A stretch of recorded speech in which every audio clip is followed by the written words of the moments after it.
and I want you to be totally fixed in the inner power that is you. These words sound very abstract, inner power that is you, but I don't really have to explain it. At a deep level, you know what I'm talking about.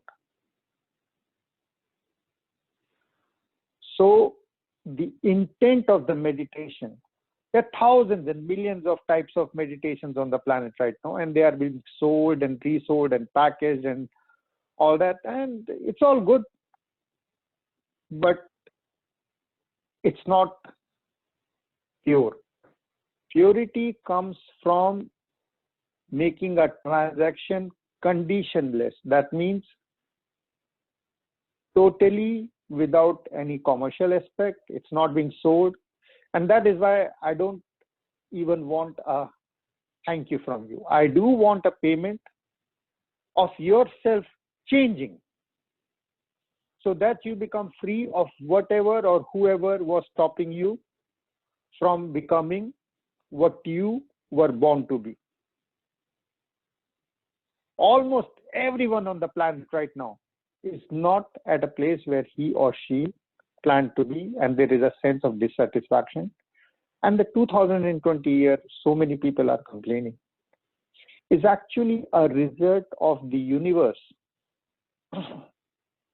changing so that we have a chance to let go and become better versions of ourselves, free of our pain, fear, anger of the past, and seeing there is so much amount of anyone. I'm over 55, so I'm like those colored comedians who can use the N-word, etc., because it applies to them, or like the gay guy who can crack a joke about other gays, but if someone else does it.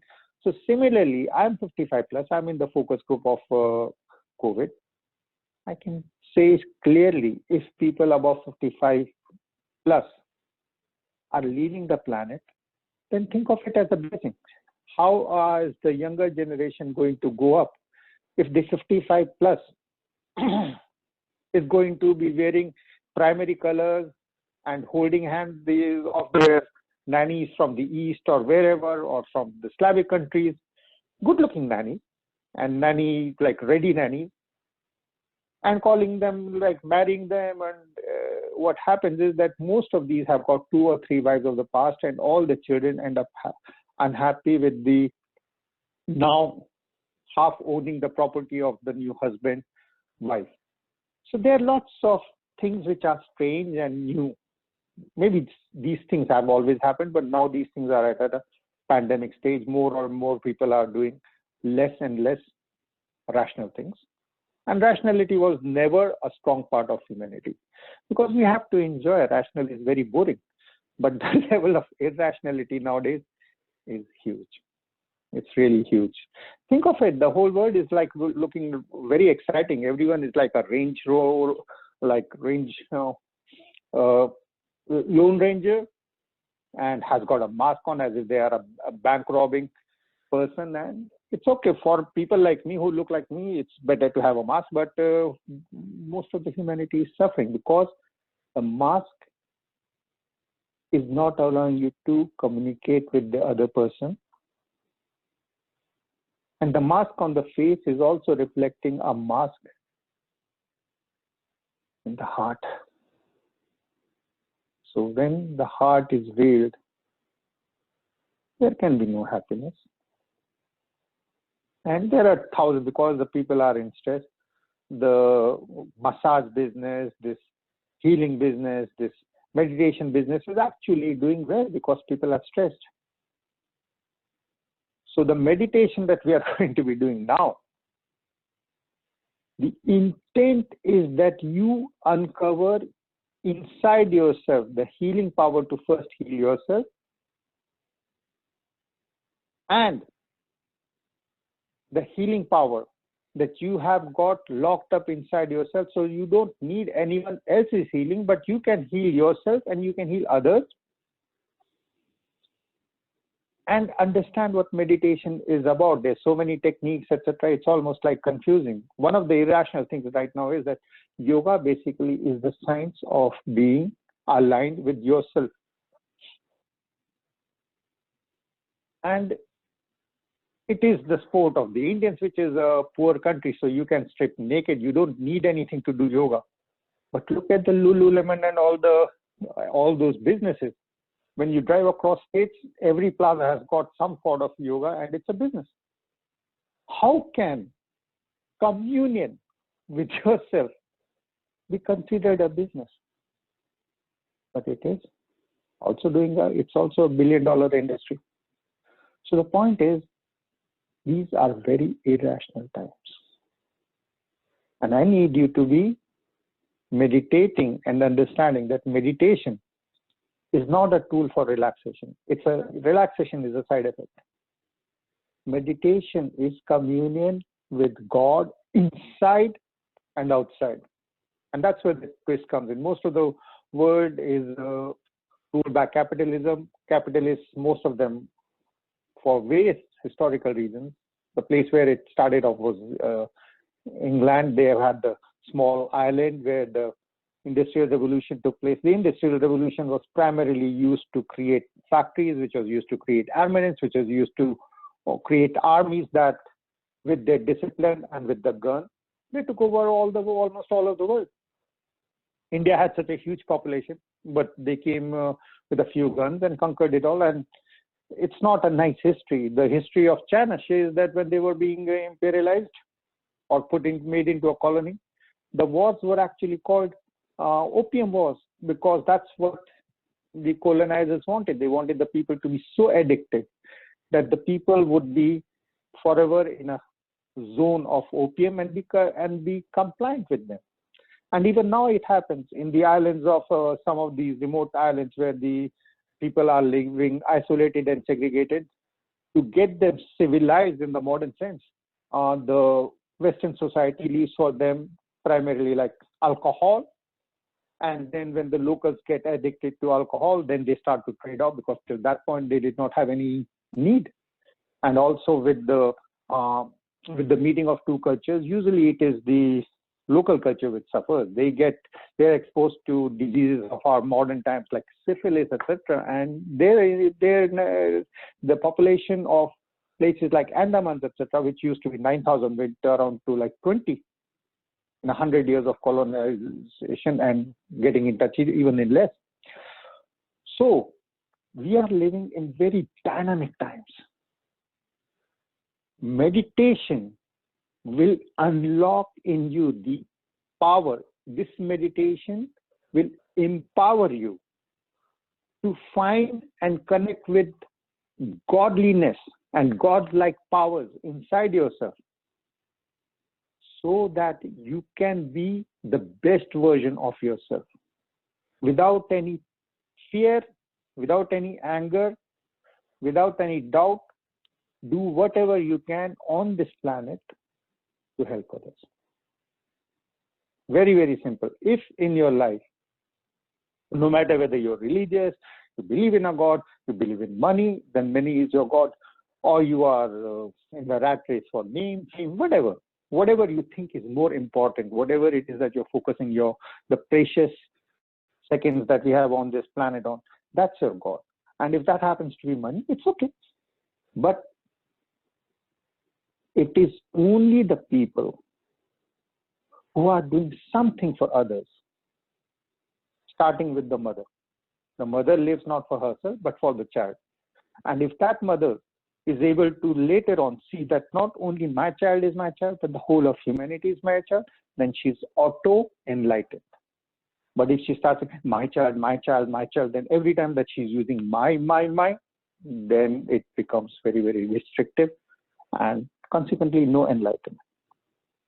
So that's where the hook is, that first you start off at some point living for someone. It can be your loved one or someone that you hate or whoever, but your total attention is someone else that you can help with something. And then you expand that horizon.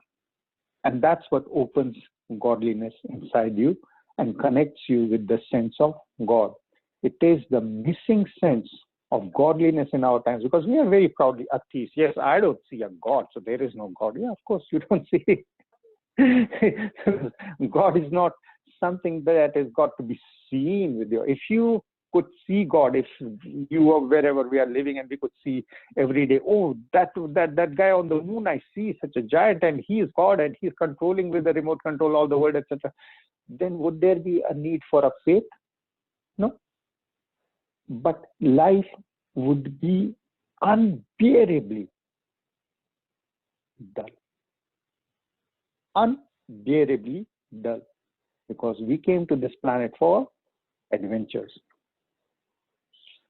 So, however tough our life is, the more of an adventure we have. So there are two forces happening in the mankind right now. One is we are looking for comfort, more comfort, more comfort, more comfort. We don't want to be running. We want to be walking. We don't want to be walking. We want to be in a car. We don't want to be in a comfortable car. We want to be in this car to be driven by someone. We want to be in a plane, and we want the plane to be driven by someone else, and we don't want anyone else to be on that plane. And that's the highest, one of the highest points of prestige. Then I'm happy. I have a plane. I'm alone in that. The whole crew and entourage is with me. I'm the chief focus. So that's one of the high points. But even if you have 100,000 planes, you are living for yourself. You may think when you have a plane and all those things, etc., that these toys are toys at the end of the day. For a person who is thinking in terms of spirituality, all the material things, whether it's a Ferrari, whether it's a Cessna, whether it's a private Boeing, all these are just thingies. Just thingies. We have a very strong tendency to think that if this person has got a plane to himself, or this whole company is making now $1 billion, he is special. and it's okay to think like that. It's very okay to think like that. I also categorize when I meet someone, I see, oh man, this guy came to me for a meeting in old beat up Ford. He makes less money than the guy who came up in the Maserati. But the person who came with the Ford, if his heart is open, he is much better, richer, and more spiritual than the guy in Maserati who is having so much, who is miserable. And it happens. We think that someone has more thingies, more money. We start to think that they are better than us. I'll tell you one simple thing. No one is better than you at your job. No one. Not me, not God. Only you can be better at yourself. No one can be the better mother, father, whatever entangled relationships that every person has got around them. Only you can be that. No one else can be in your shoes and say, I would have done this thing in a different way. No. How? You have your own life experiences to help you and keep you a prisoner of your mind. Whatever has happened in the past, suppose you don't want your daughter to be going to, oh, I once met a guy who belonged to this religion and he dumped me after 1 year, etc., because in their culture they don't have, women are not respected, etc., something like that. And then I don't want my daughter or someone, or if I meet another case, something from my past history starts to impact my thinking, keeps me a prisoner, or frees me with that way.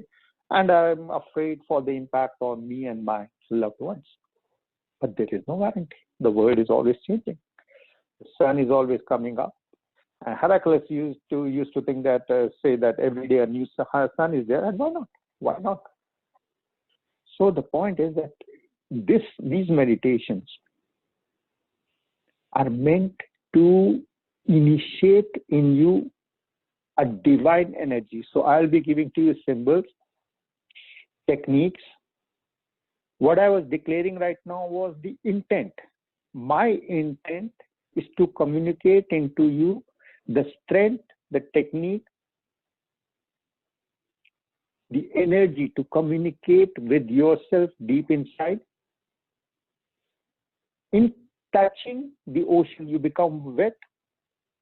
Similarly, in touching the divine energy inside you, you will be imbibed with the divine golden energy. And then, when the divine light will be shining inside you of knowledge, clarity, then all these pain, fear, anger, all these emotions that are keeping you locked down, that are keeping you a prisoner. Oh, I had this thing at 17 years. I'm angry at my father. I'm angry at my mother. I'm angry at my lover. I'm angry at my first boyfriend. I'm angry at my husband. I'm angry at my children. I'm angry at my boss. Whatever that is. Anger at anyone on this planet is the primary cause of keeping you a prisoner into a small cell because you are angry at someone. But everyone on the planet is serving you to be whoever you are meant to be. It is your thoughts which are keeping you small. Our meditation is meant to cause an explosion in your heart so that your smallness, the prisoner of your smallness, I have this life and I'm restricted by this. If this not had happened, then that would have happened. If that would have not happened, then I would have been having more pleasure. In what way? I would have been having pants with Gucci. My relationship would be with Brad Pitt or with Chris Hemsworth or something like that, or with the opposite sex of the same like that, or with maybe the same sex. It doesn't matter. With someone that you think has got symmetrical features and this and that. Good, cool. But these are all sense gratification. If sense gratification was the name of the game, do you think that the millionaires and billionaires would be committing suicides? And even if you don't hear so often, because they are there, every 42 seconds someone is committing suicide. The chances are some of them are going to be rich. So if poor guy in India commits suicide, yeah, he had nothing going for him. Because we think in that, right?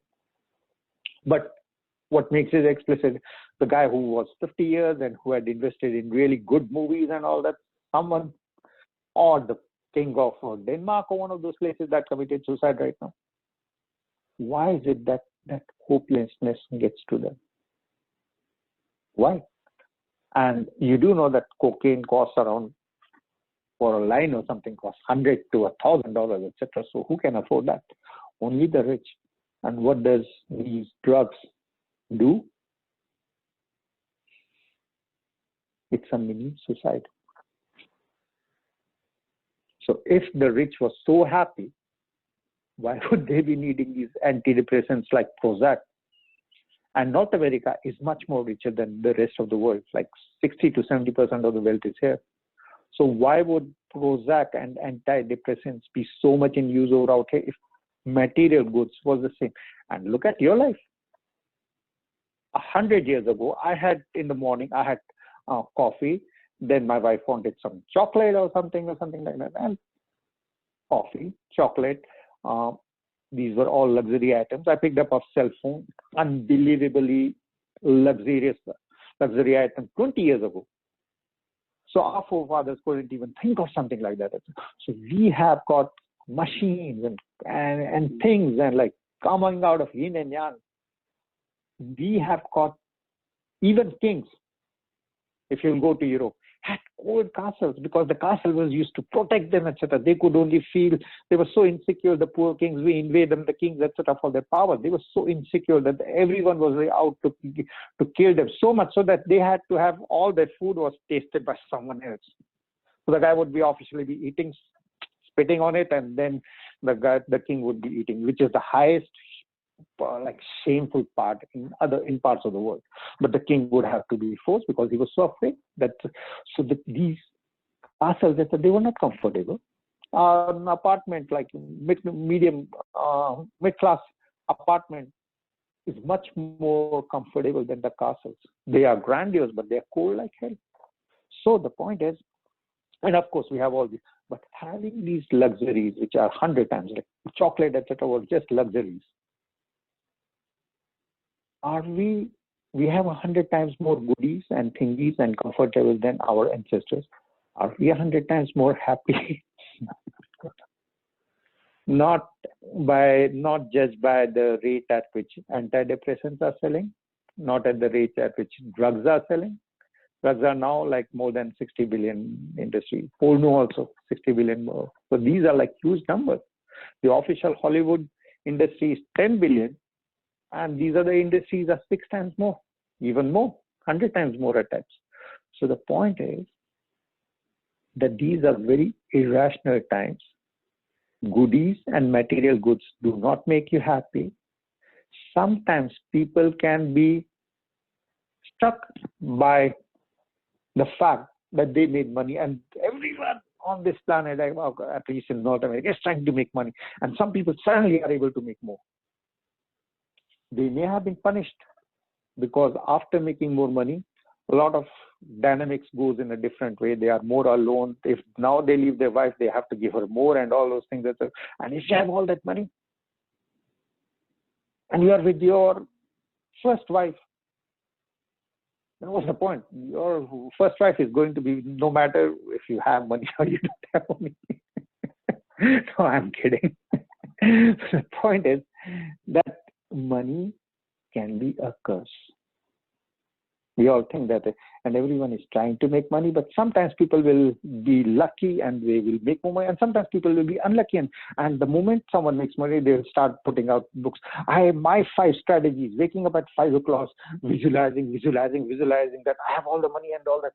Okay, and then I made money, and everyone else reads that book and starts to do these 7 habits of successful and 9 things that the loser never does, and all those things, etc. Very, very subjective. What you will find deep in your heart is your own personal godliness. And why I say godliness, etc., because God cannot be explained. If you can explain it, that was what Nietzsche meant. If you have explained it, means it's not God. The Chinese call it Tao. You can't explain it, from which everything comes and goes. That's pretty much what it is like. So you cannot, if you can use an adjective, then it's not. If you say God is love, then what about all the hatred which is happening in the world? And God is hatred also, and God is love also. God is all the opposites and all the reconciliations, because once more we came to this planet for overcoming challenges. So we come to this planet and it's a huge sports zone. It's sports gymnasium, basically. Huge. And there are people who come with good looks, symmetrical looks. And they even have money. Parents have money. Good looks, money, and even personality is good. Good smile and all. So they get all the attention from whichever sex they want. If it's the opposite or if it's the same sex, they get the attention, they feel it good. But he came to this planet not to have an easy life. If you got caught up in that thing, oh, I have some pleasure and happiness is going to Cuba and lying under the sun with another person who is just also a shit producing factory. Our bodies are shit producing factories. They also can be used for sex, but they are also like used to go to toilet and process the food. And there is so much amount of unhappiness that now, for the first time in the history of mankind, chefs have become a big thing. It's okay. The cook is important. If he or she doesn't like you, he or she can spit in your food and other things, etc. So chefs are important things, but not to the extent, oh, this guy is a chef. He has the secret of throwing the right amount of turmeric or some or vinegar into this, etc. And we start treating, oh my God, this guy is like, he has a food network, he is a star, etc. No, the guy is a chef. We have become just so unhappy that we have started to look for happiness in food. And what is food? Food is just a primary reminder that when you were a kid in mom's tummy, when you landed on the planet, that was the first sense that gave you nourishment. So it sticks with us. We go back to the childhood, and that's why food becomes so super. It's just energy, so that your body, it's just like petrol, putting it in your. But now we have got so many flavors, and people can eat this, and people can, and now we have got different things. Peanut allergy. If India had peanut allergy like 20 years ago, I wouldn't have been around, and so wouldn't have been so many people on the planet. Like Indians would have been dying because peanut is everywhere, etc. So the thing is, we are becoming more and more foodies, etc. But it's actually a deep form of depression. And depression, there are two kinds. There is the good kind of depression, the kind of depression which makes you think like, yeah, the world is an irrational place. Looking after me, the primary one, the big boss, what's in it for me? It's not really working out. Everyone who is looking for what's in it for me, etc., are living for themselves. And living for themselves means that they put your interest down, put their own interest, and their own interest is what? My body should be feeling better. My ego. Ego is nothing but the image of ourselves that we hold in ourselves. I'm smart, or and at the same time, no, I'm not so good, etc. I don't really do anything for others. So we have that small sense also, and the big sense need to be projecting ourselves. So the ego is a fake projection.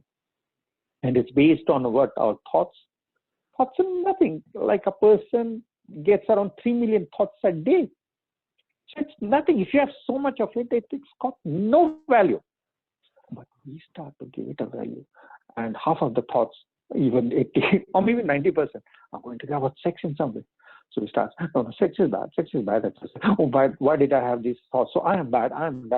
So we go into these stupid loops. Don't judge a thought. Actions maybe, yeah. And even more so intention, maybe we can judge. And maybe that also we can't judge. But thoughts, don't care about them so much. Because the moment you stop thinking that the thoughts in your head are important, your ego will go down. Your sense of I have this car, or I have this relationship, or I have this house, or I have this job, I have this, or I have these clothes, or I have this Gucci, and don't have this, etc. When that goes down, it will be replaced automatically by a sense of peace, and that sense of peace is godliness. Not God. Godliness, the quality will be awakened in you. And there are different ways to achieve godliness.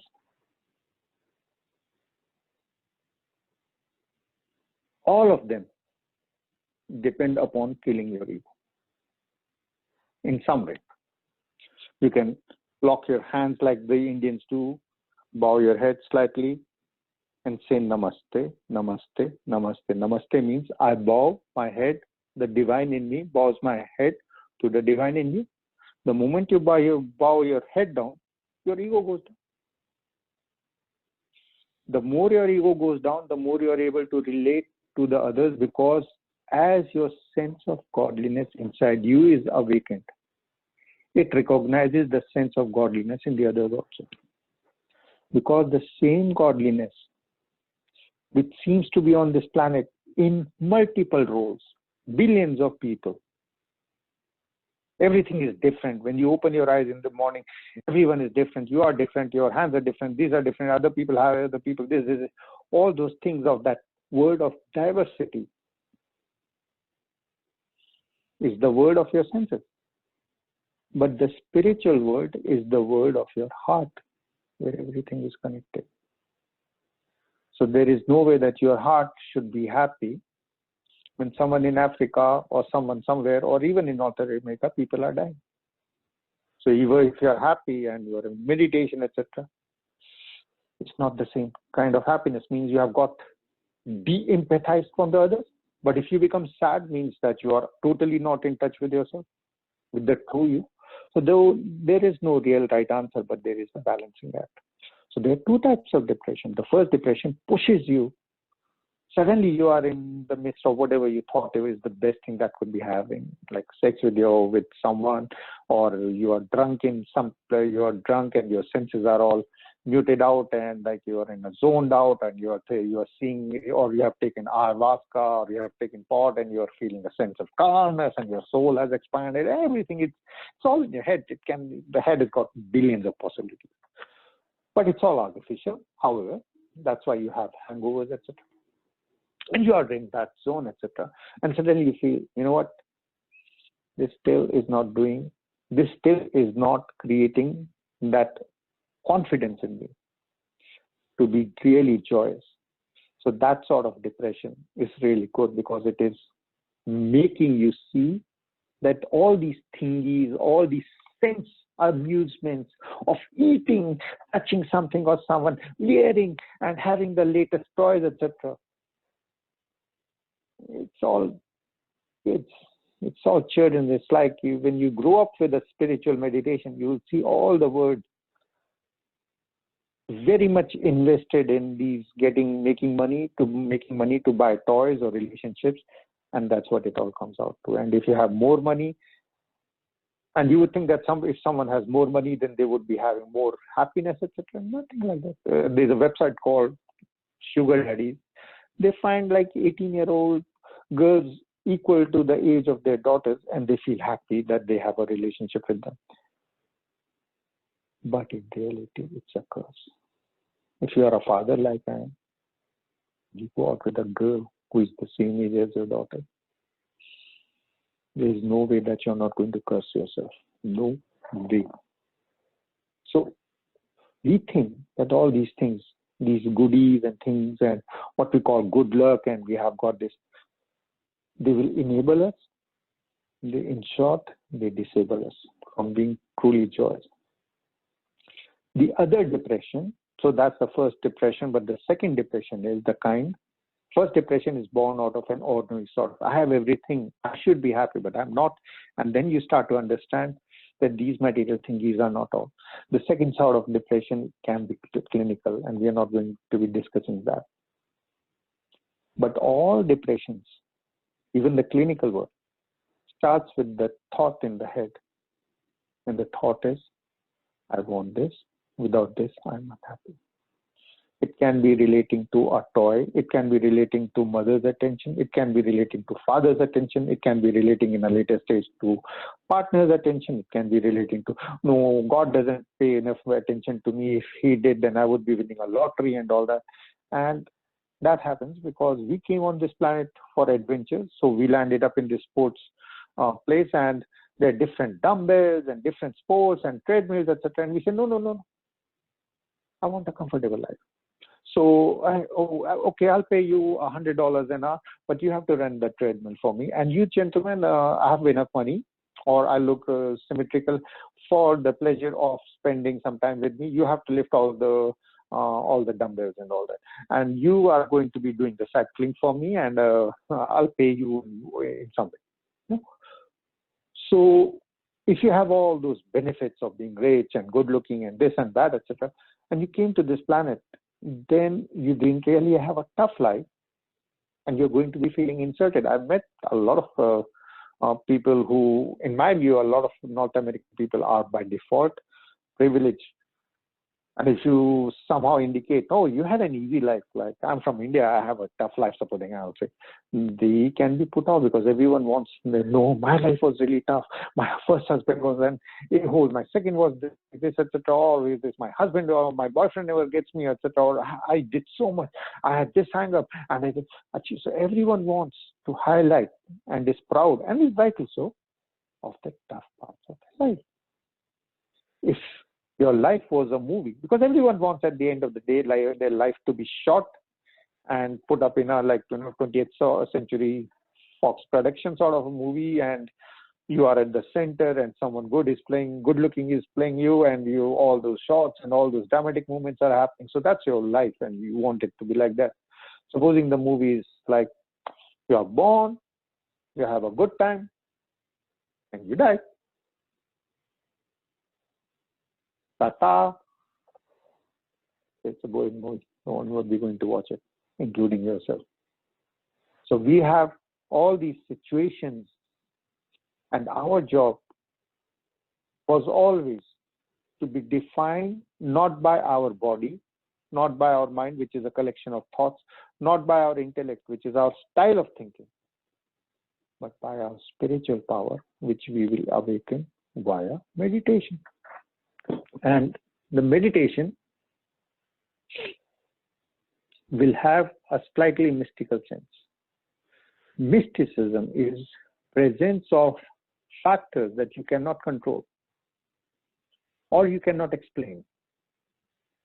And then that should give you the hope that there are more things on the planet than in the practical science, because science is very good in measuring things. So it can measure time, and you'll end up with a feeling, oh, I understand time.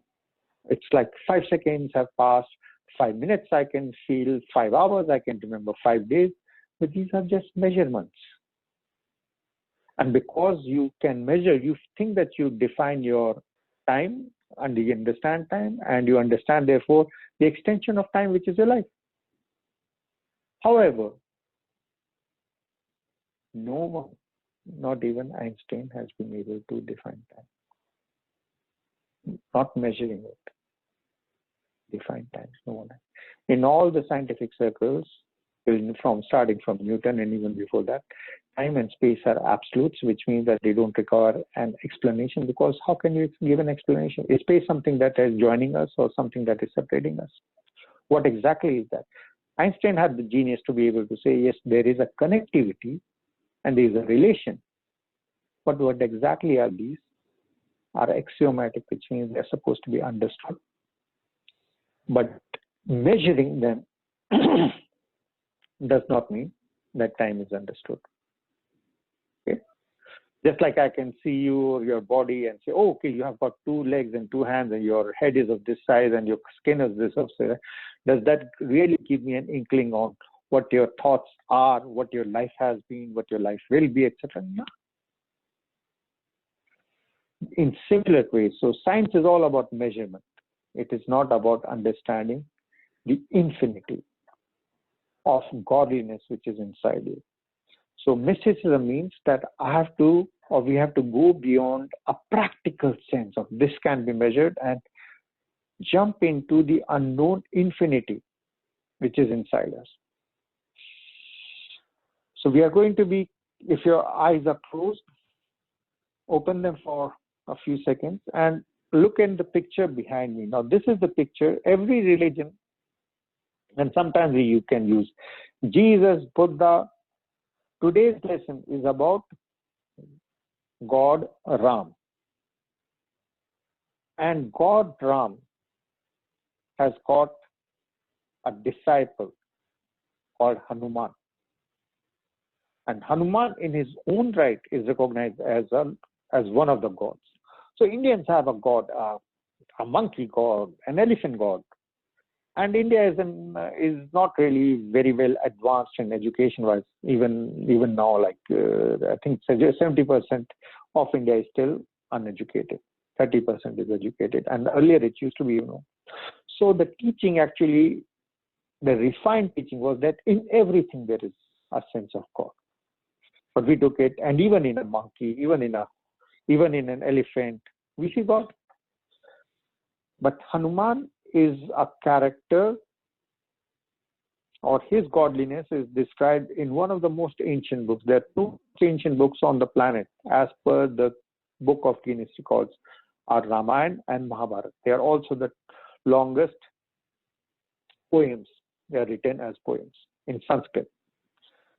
And Mahabharata is about brothers fighting for a kingdom. Ramayana is about the perfect man. Mahabharata has got stories about Krishna, the god whose consciousness reflects love, that we talked up here in the last one.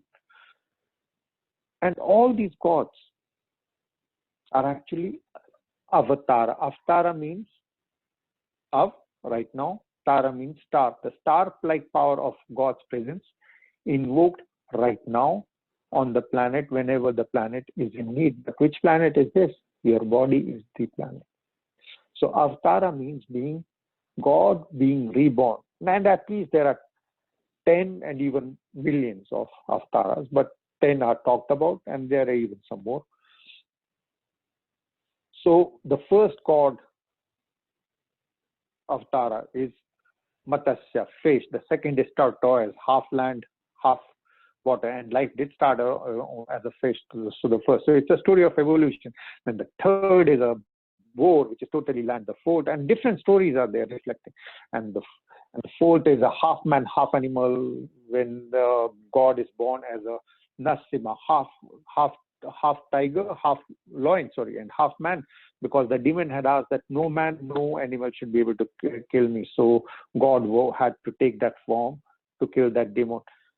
And all the demons in our mythology, they get their power from praying to the same Brahma, the creator. But that's one of the specifics, that everyone prays to Brahma, the creator, who is beyond, who is the creator of everything, and that we see and we don't see. And Brahma also has got a creator, Vishnu. And Vishnu and Brahma were saying, who is better? I created you, and Brahma says, but I created the universe. And then a light comes, and the light is mystic, and they cannot find end to it. And then they understand that even God has got a God, and their mystery is even beyond a God. So that light was Shiva, the power of meditation. So we have got a Trinity, just like the Holy Trinity and the Trinity of everything. And in your life also, sometimes you're sleeping, sometimes you're standing, you're awake, and sometimes you're in it. So these are the three stages: good, bad, and semi in between.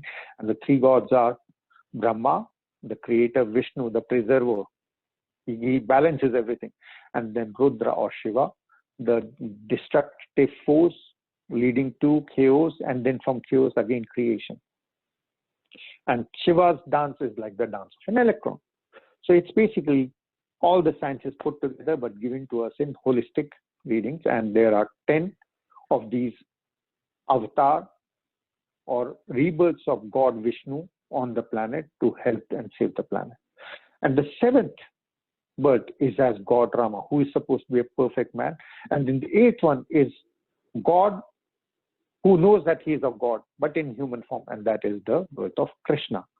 And the 9th is Hinduism was fighting with Buddhism and then assimilated Buddhism in it to save itself, is the God Buddha. Buddha is not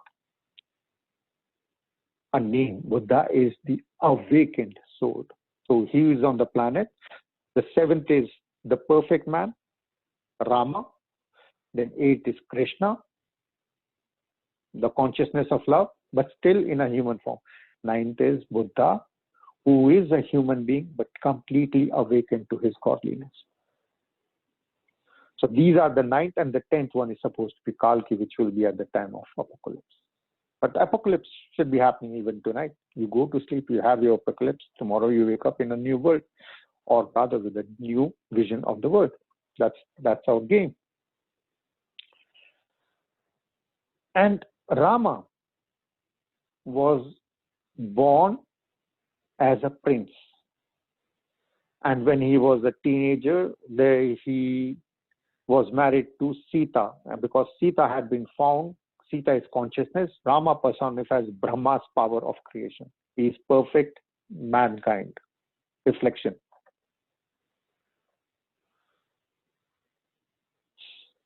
Someone has given a note. So Rama is born as a prince to King Dasharatha, and Dasharatha had given to one of his 3 wives. Hinduism basically has one, but kings are a lot more.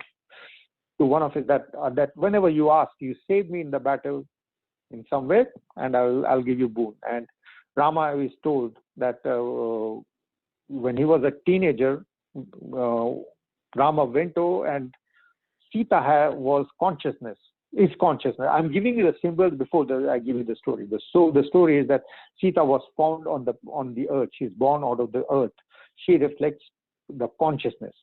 Rama is the power. And he says, Rama, and it is declared that whoever can break that bow, and that bow is of Shiva, and only Rama is able to break it. And he is now recognized that he is a god in persona, because he was able to break that.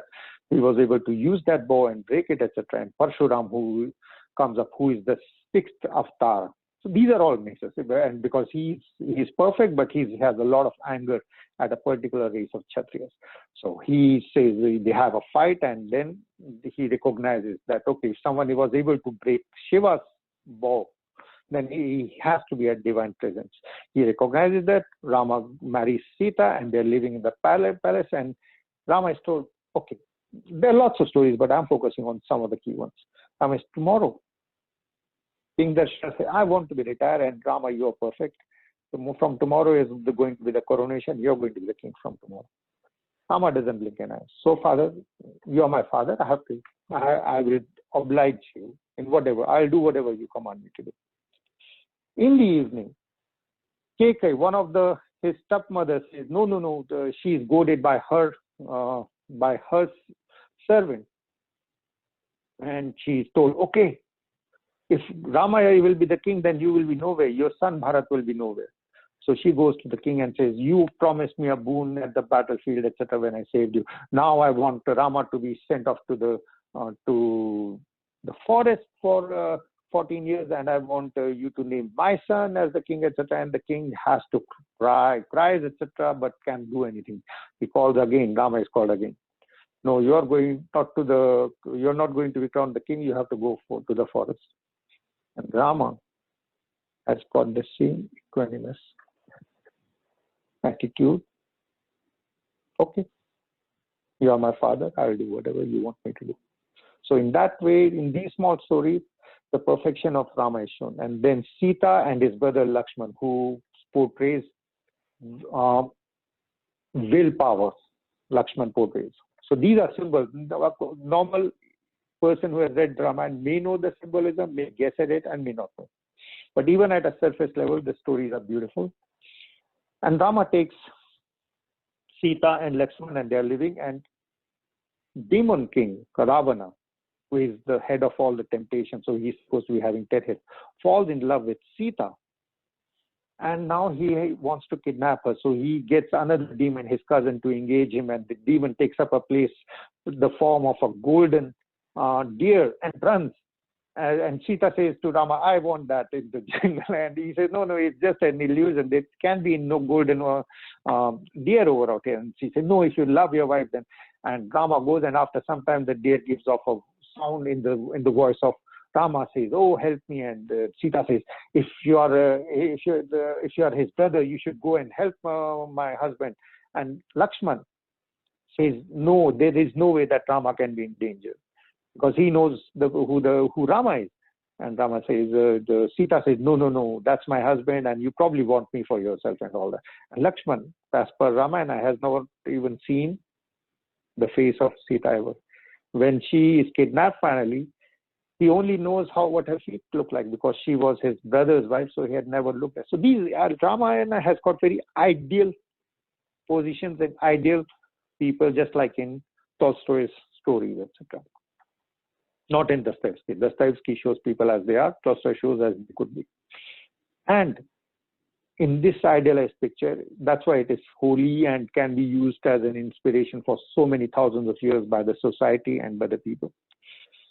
So Lakshman, before going, says, I'll draw this line around you, Sita. It's called the line of Lakshman. You are not to break it. Sita says yes. And then Ravana comes dressed as an ascetic and says, I'm asking for alms. And Sita says, I will give you, but I won't cross the barrier. But he says, I cannot accept it. And she has to cross. And the moment she does, her defenses are down. No one can protect her. Ravana takes her away. And now Rama is looking for her all over. No one knows, because in those days also, Ravana used a jet. He used the plane. So those restrictions are there. And they can't find on land. And when he comes back, Sita is not there. So he's looking. And then he lands up in a kingdom of animals, where basically monkeys or mongoloids, well, they're described as monkeys. That's the best explanation. That's the most surface level. But neither human, neither animals.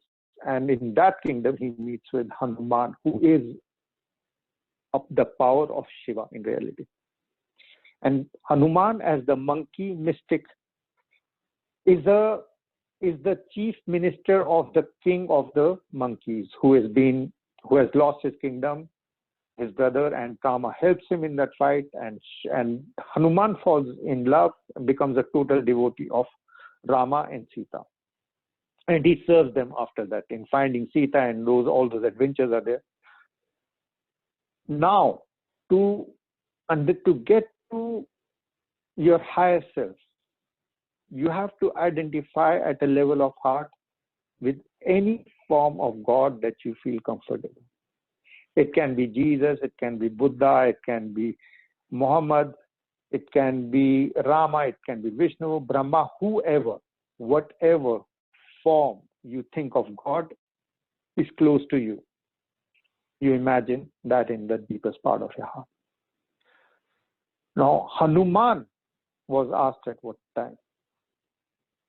You are here, you are just a monkey. Where is Ram and Sita right now? They are somewhere. You say that you are such a disciple of them, and Hanuman says, no, my God is always with me. And he does like this. He tears away apart and shows everyone that in his heart, Sita and Ram are always there. And from this point, he becomes the guru for everyone.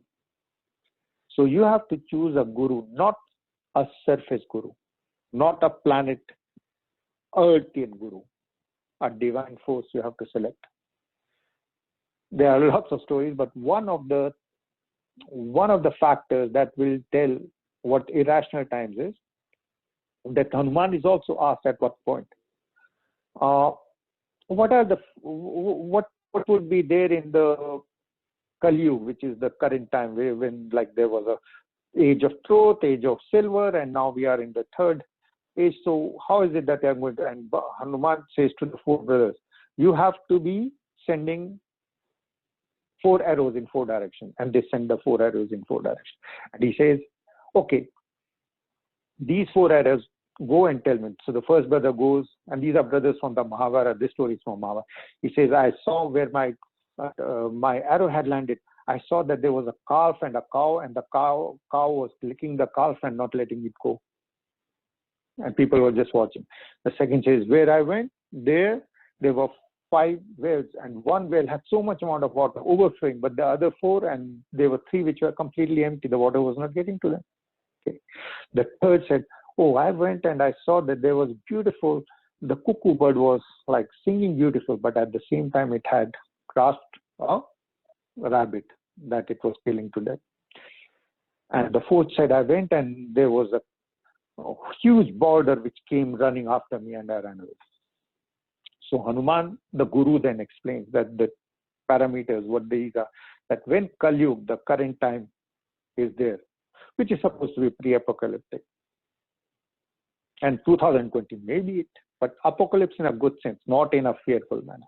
So the first one is that the calf story is that the calf is licking so much, the cow is licking the calf, is that in the times of Kali Yuga, people will be so overprotective of their children that the children will be very, very weak in every way, because the parents will be taking care of them so much, like we know of helicopter moms and all that, controlling, taking care and providing support endlessly so that the children will always be weak. The second is that those wells, that is the wealth. So you will see that people, some of the people have so much amount of wealth, and there will be some wells which will be completely empty, even though they will be near each other. So that also is one of the factors that, okay, there will be, money will be a factor by which people will respect others. You have more money, so I respect you. Really logical. You never know how that money got into this person. And if he really has got a million, there's no way, especially in Canada, I've got a good job, 35-40% goes away into taxes. There's no way you can be a millionaire. No way.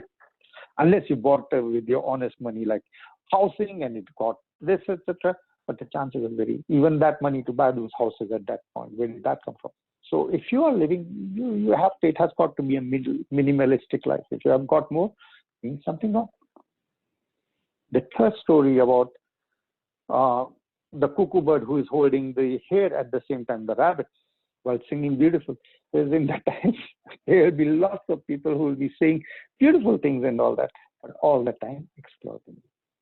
And fourth was that there would be an onslaught, so that everything materialistic that stands in the path of spirituality will be destroyed.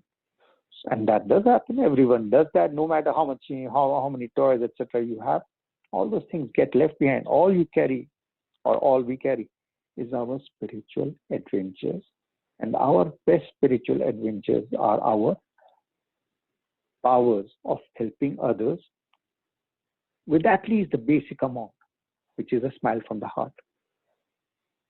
So imagine right now we can be on one wavelength, and you can see Hanuman behind me.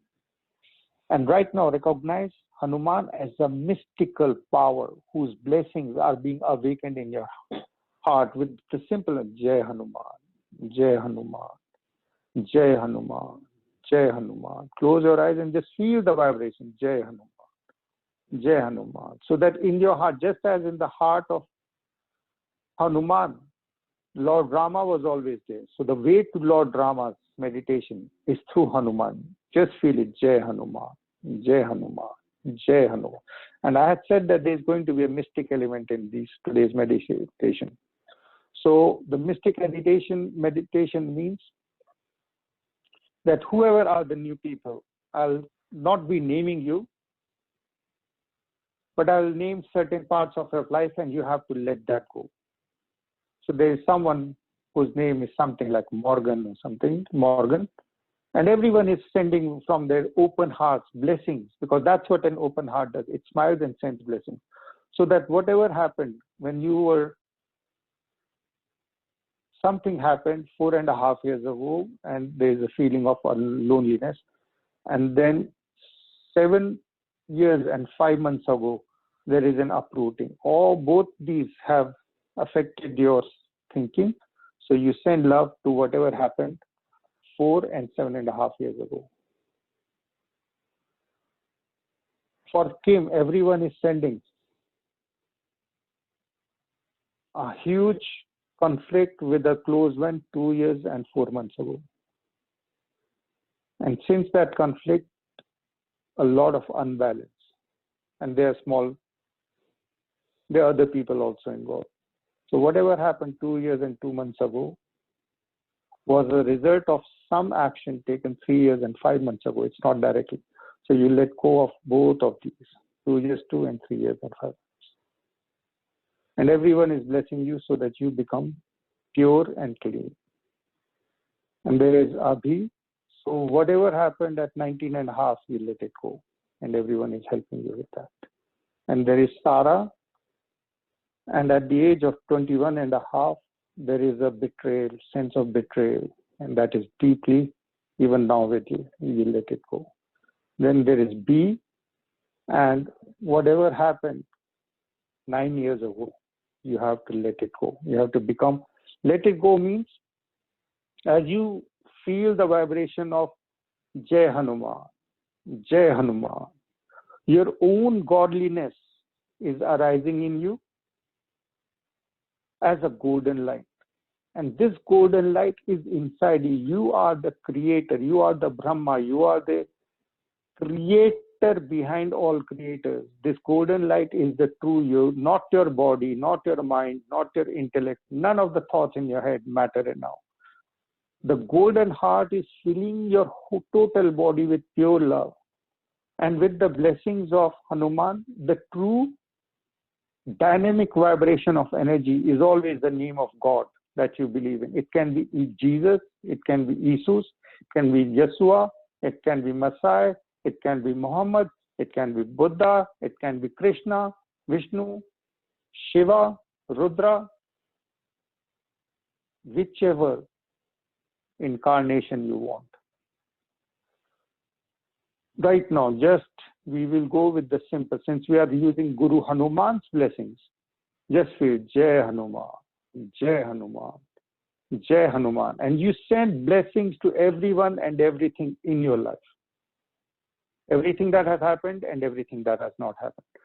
Totally. And as you do that, your head starts to give off its own golden, and in some case, light. So you get an aura as your heart is expanding in sending love with Jai Hanuman. Now you get to a stage when you are able to do healing for yourself. Healing means you start to change the way that your heart reacts to emotions. consequently changing all your thought patterns in the head with the vibrations of the original name of Vishnu when born as Rama, Rama, Rama, Rama, Rama, Rama. Feel the divine sense of bliss inside your heart. You are pure radiation of golden white light radiating from the center of your heart, which is also the center of the universe, to all four directions. Unconditional love. That's what and who you are. Rama. Subtle breathing, very gentle breathing. As you breathe in, feel Ra in your heart, Ma. The Ra in your heart is an atomic explosion of pure bliss, cleaning your kidneys of all fears, your liver of all anger, your pancreas of all comparisons, your heart of all pain, your head of all doubts and all heaviness. Just breathe in Rama, Rama, Rama, Rama, Rama, Rama, Rama, Rama, Rama, Rama, Rama.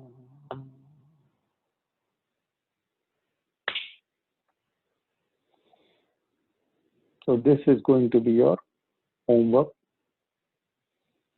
Every day you will remember the mantra, very simple, Jai. J, just like J. If you want to say J, the intention is important. Jai Hanuman. And then after a few times of saying Hanuman, Jai Hanuman, just go Rama in your heart. Rama, Rama, Rama, Rama. If you have attended the previous lecture, then you can also go Hare Ram, Hare Lakshmi, Hare Ram, Hare Krishna, Hare Ram, Hare Krishna, Hare Ram. And it's a famous mantra of the Krishnites. Them using this mantra doesn't in any way impact your uncovering this mantra on your own. You can go Rama, Rama, Rama. You can also go Hare Ram, Hare Krishna, Hare Ram, Hare Krishna, Hare Ram, Hare Krishna, Hare Ram, Hare Krishna, Hare Ram, Hare Krishna, Hare Ram, Hare Krishna. The most important part is that your heart is shining pure, bright, golden light, which is dissolving your own personality, which is having all these pain, fear, anger, thoughts from the past in your head and your heart. So first you cure yourself, and then you direct from your heart with a smile to all the people who have hurt you in your life, especially in those years that were mentioned. And then you will balance out, you will be able to maintain this divine feeling of Rama and Rama's bliss and peace in your heart, no matter what happens, no matter if it is COVID or Dovid or whatever happens on this planet, you have the inner power of, with Guru Hanuman's blessing, Jai Hanuman, and then Rama, Rama, Rama. Or you can go Hare Ram, Hare Ram. Or you can imagine any divine presence that the planet was blessed with. Bring it to your heart and use Ami, Om Namah Shivaya, Our Father in Heaven, whichever you like, and your heart will keep on shining. If you have any questions, you can always ask me. If you need any further initiation, you can ask me. You can send me you can contact me via Zoom or anything, no issues. Okay, I'll help you. And I never charge anything because I work during the day I work, so that I never have to take any money from anything from anyone. Okay? So just be a spreader of blessings that are flowing from your heart, and as long as you keep it, and you can maintain it forever. Rama Rama, do whatever, eating chocolate, Rama Rama Rama, having relationship, doing sex, that's Tantra, having Rama Rama Rama inside. So whatever you do, you make it an offering to God without judging yourself. And then you will, the more you are able to do it, the more your personality will become defined by not what is in your head, which can be any thoughts, but what is in your heart, which is a smiling golden light.